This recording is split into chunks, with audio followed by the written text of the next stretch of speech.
This is Red Matter 2, an action-adventure puzzler built from the ground up for VR headsets. This sequel to the award-winning Red Matter 1 sees players taking on the role of Sasha, a new character from the one we played in the original title. Still in space and still seeking answers about the mysterious Red Matter, this sequel is mostly a standalone story that builds on the first game's lore while taking the series into new heights gameplay-wise, often feeling like something made by Valve themselves. Guys, this is the premium VR PSVR 2 headsets have been looking for.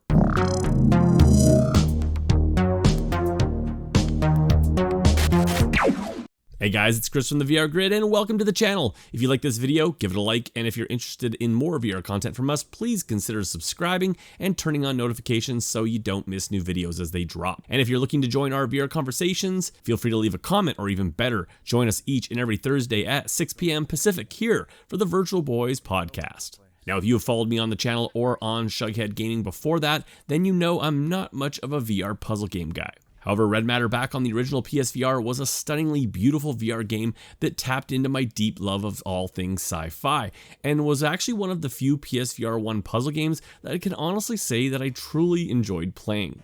Enter Red Matter 2, as a game that was previously available for the past year over on the Quest 2 and PC. This follow-up title once again sees the story take place during a fictional riff on the 80s Cold War era, complete with 80s space tech and architecture. I don't want to spoil anything by diving way too much into the story here, but here in Red Matter 2, you awaken in the lunar base by an undercover operative and are tasked with uncovering the secrets of the mysterious Red Matter as you travel across the solar system to multiple outposts, following the trail of someone from your past.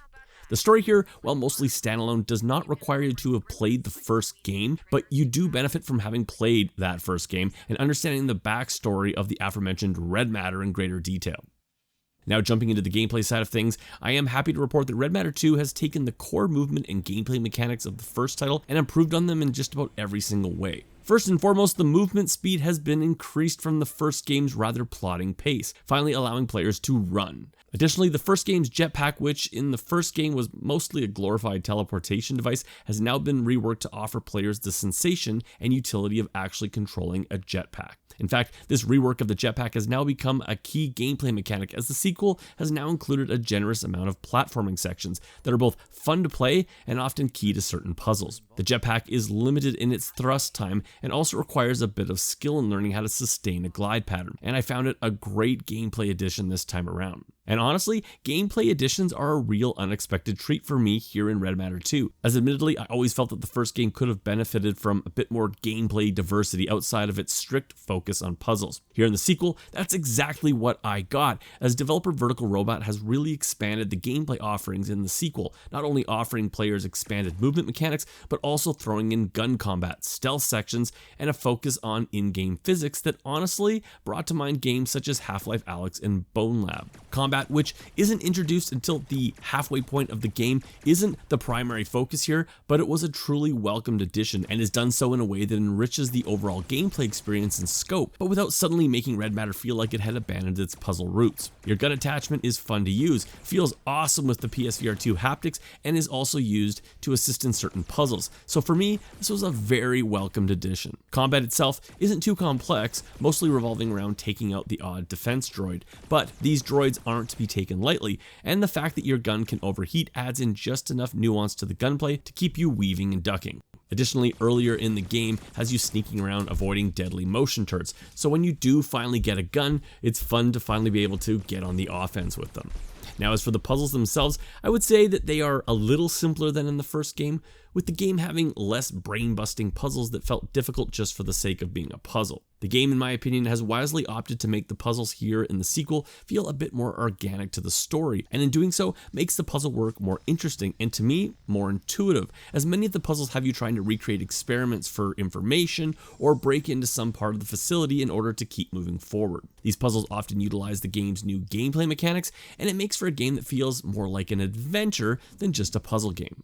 Bringing everything together here in Red Matter 2 is its excellent use of physics and the astounding polish that developer Vertical Robot put into the way in which the player interacts and moves around the world. I've said it before and I'll say it again. Playing Red Matter 2 often felt like playing a Valve game, and if someone had told me that Red Matter 2 was made by the same team that made Half-Life Alyx and their follow-up had been a puzzle-focused sci-fi adventure, I would have believed them. The game feels that well made. Reinforcing this feeling of red matter coming off as a Valve game is also, of course, the absolutely beautiful visuals that easily put Red Matter 2 into a similar visual category as Half-Life Alyx. The first Red Matter on the PSVR 1 running on the PS4 Pro was a remarkable achievement, as was Red Matter 2 running on the Quest 2. Vertical Robot seems to know how to push hardware to levels it almost shouldn't, and Red Matter 2 on the PSVR 2 gives even the PC version of the sequel a run for its money. Running at 120 FPS natively with no reprojection and utilizing the PSVR 2's foveated rendering techniques to improve resolution, Red Matter 2 is without a doubt one of the best looking VR games I've ever played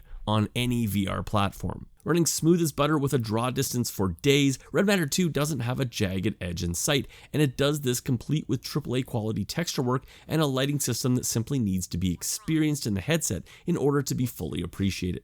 Another area where Red Matter 2 supersedes its predecessor is in the variety and size of its locations and set pieces. Traveling from planet to planet, we get to see a variety of different facilities, each with its own unique flavor. From some vast and brilliant Hollywood-esque sets and the underground caves of Jupiter's moon, to the mysterious Soviet labs studying the red matter. The sci-fi fan in me loved each and every minute venturing around this rich, quasi-futuristic world that Vertical Robot has created for us. We rarely get to experience VR games with this much visual polish, and the only thing bad about Red Matter 2's visuals is how high it sets the bar for future PSVR 2 games.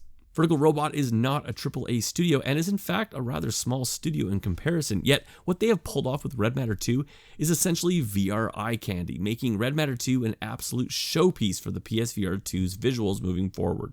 Sound-wise, Red Matter 2 manages to keep that same level of quality seen in its visuals, with an absolutely fantastic musical score that, while limited in its variety, does brilliantly set the tone of the game, with an epic score drenched in Jerry Goldsmith-esque moments that often reminded me of the music from the first Alien film, which, coming from me, is the highest compliment I could probably give a sci-fi musical score.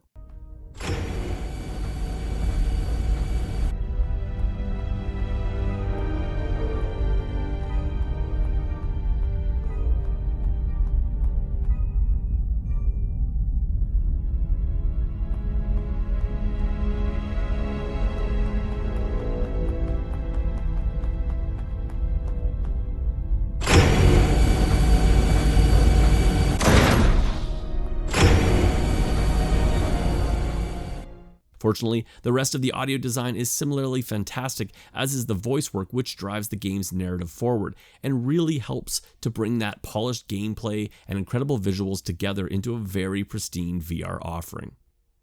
And that brings me to my final thoughts and review score. Clocking in at a gameplay length of about 4 to 5 hours, my only real complaint with Red Matter 2 is that there isn't more of it. Hardcore puzzle enthusiasts may be a little disappointed by the sequel's broader focus, which sees the gameplay opened up to include platforming and combat moments, but personally, I think Red Matter 2 feels like more of a complete game because of it. We all too rarely see this level of polish across gameplay, visuals, and audio design, and I mean it when I say that playing Red Matter 2 on my PSVR 2 felt like a privilege. Taking full advantage of the headset's eye tracking capabilities to boost the game's resolution, in addition to great utilization of the head and controller haptics, the PSVR 2 version is undoubtedly the best way to play Red Matter 2 and an absolute must-buy.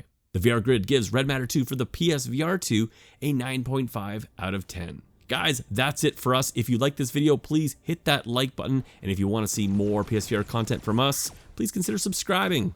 And of course, if you've played Red Matter 2 on another headset, let us know in the comments below what you thought of the game. As always, guys, I'm Chris from the VR Grid, and I'll catch you on my next video.